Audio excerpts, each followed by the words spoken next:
Your parents had a simple piece of advice. Get a job, save your pennies, rent a little place, then buy a house. That was the whole plan. That was the American dream. Neat, predictable, and within reach for almost anyone willing to work. But take a look around in 2026. Rent on a basic one-bedroom apartment now eats up nearly a third of the average paycheck. People with college degrees and full-time jobs are moving back in with their parents. Some are splitting studios with 2 roommates just to stay in the city where they work. And here's the part nobody talks about. Rent never goes down. Gas prices crash, stock markets correct, even home prices dip during a recession. But your rent, it just keeps climbing year after year like clockwork. Almost like somebody designed it that way.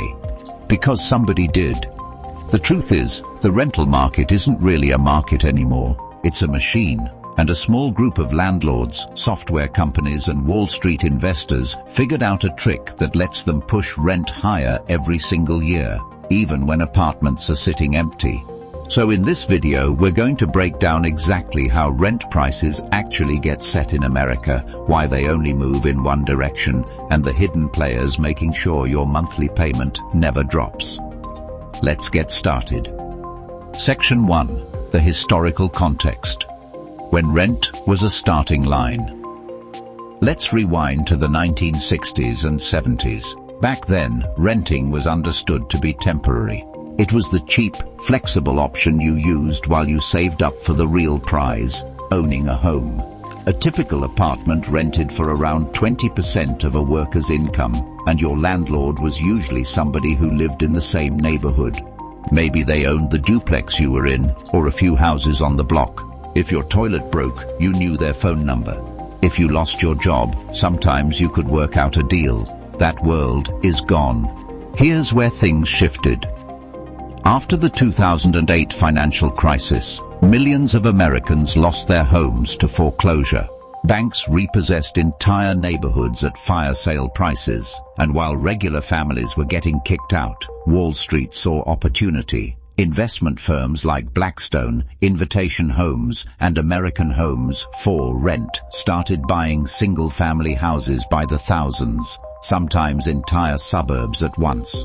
For the first time in American history, your landlord wasn't a person. It was a hedge fund.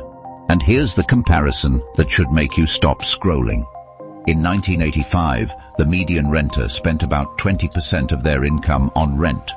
Today, the median renter-to-income ratio sits around 27%, and in coastal metros, more than half of renters are spending over 30% of their paycheck on housing.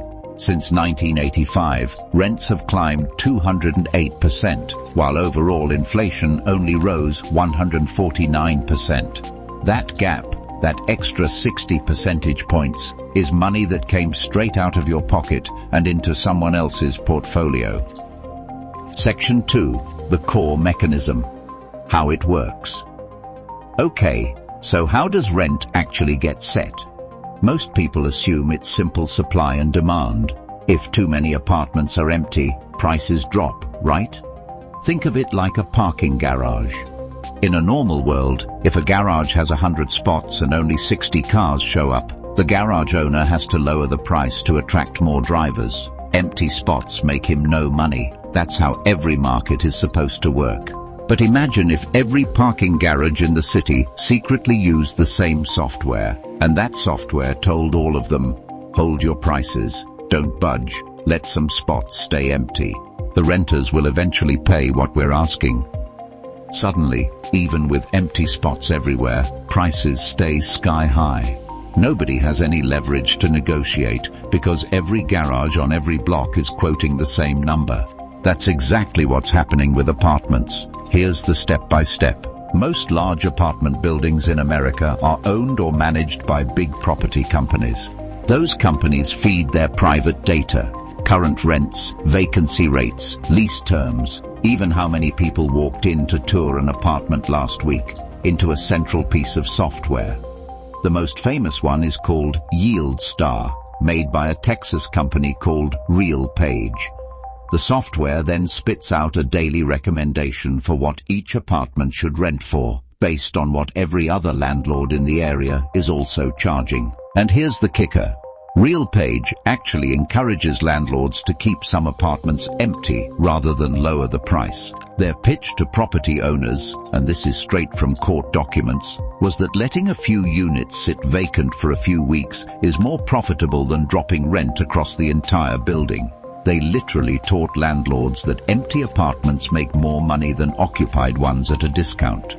That's the counterintuitive truth most renters never figure out. You walk into a building, see 3 vacant units on the floor, and assume you have negotiating power. You don't. The building's algorithm has already decided that holding the line is more profitable than getting your signature on a lease. Section 3. The hidden power. Your landlord is an algorithm. So who actually benefits from this? Meet the shadow players. The first is the software company itself. In August 2024, the U.S. Department of Justice filed an antitrust lawsuit against RealPage, accusing them of running what amounts to a digital price-fixing scheme.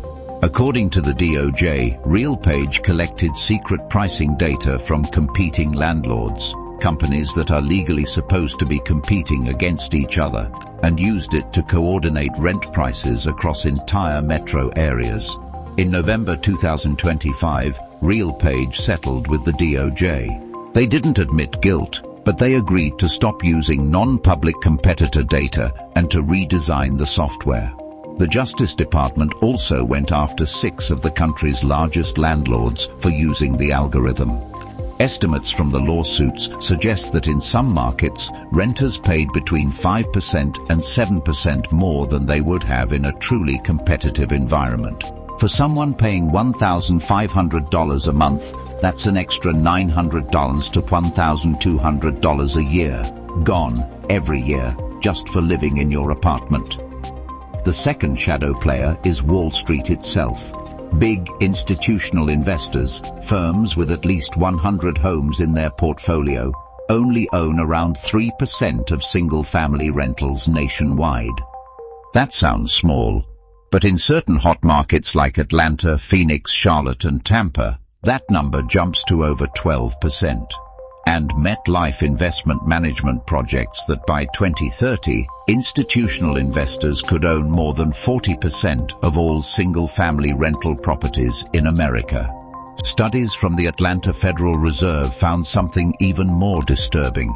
When a Wall Street firm buys a rental house, they raise the rent 60% faster than the average mom-and-pop landlord. And once they move into a neighborhood, even the small landlords nearby start raising their prices to match. This creates the domino effect. One big firm enters a zip code. They jack up rents on their 200 properties. The local independent landlords see the new market price and raise theirs too. The algorithm then picks up the new higher numbers and feeds them back into its model, telling everyone to charge even more next quarter. It's a feedback loop, and you, the renter, are the one feeding it every time you sign a lease.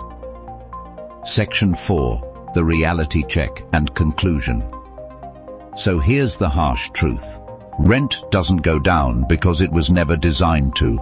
The system that sets your monthly payment isn't a free market with thousands of landlords competing for your business. It's a coordinated network of corporate owners, pricing algorithms, and Wall Street capital, all working from the same playbook. A playbook that says, hold the line, never blink, and let the renters absorb the cost. The good news is the secret is out. The DOJ is now actively suing the major players.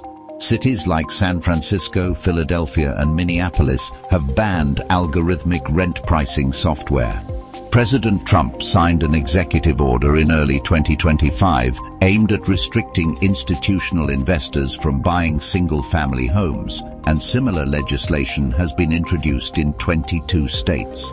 The fight is just getting started. But until the rules change, here's what you can actually do. First, never accept the first rent number you're quoted in a large corporate building. Even small pushback sometimes works, especially at the end of a quarter when leasing officers need to hit numbers. Second, look at smaller owner-operated buildings where a real human is setting the price. They're not on the algorithm. Third, Check if your state or city has rent algorithm bans on the books, and if not, ask your local representatives why. Knowing how the game is rigged is the first step to not getting played by it. So I'm curious, has your rent ever actually gone down at renewal time? Or has your landlord just hit you with a market adjustment letter every single year? Drop your story in the comments. I read them all, and the wildest ones might end up in a future video. If this broke down something you've been feeling but couldn't explain, do me a favor and hit that like button.